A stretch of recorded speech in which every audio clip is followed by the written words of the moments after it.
Dear anyone, I used to believe that nothing was ever enough. My grades, life, even me. Senior year, the first month was simple enough considering last year I was going to get my GED.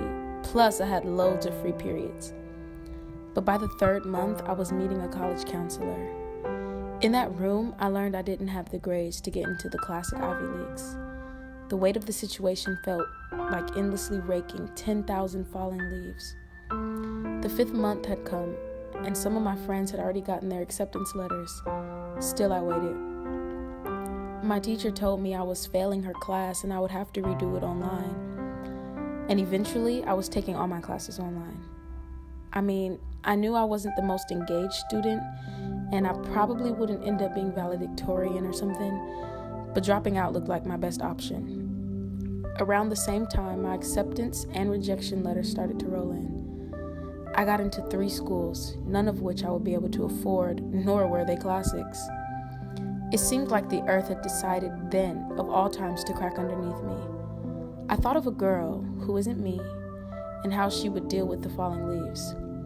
I fell headfirst into the huge crack within the earth. All the while, drugs and alcohol became my only shoulder to cry on. I tried to have anyone see that it wasn't okay. Time was melting in my hands, and I was its sole witness. I was completely vacant. I believe that music is what got me through it all. I began to spend a lot of time in the practice rooms after school. A teacher saw me, and we worked on my senior project together. I got to make my first amateur studio record. Miraculously, I completed the online classes, and the earth had decided to spit me out. The day before graduation, I waited there in the darkness of night, ruminating, agonizing over the next step. Yet, as the moon crossed the sky and shone into my room, I only wished its pale light would displace my confusion. The day we all got our diplomas, I felt as if a flower in me had reached full bloom. Here at last, I thought. I wondered again what the phantom girl had done with the leaves.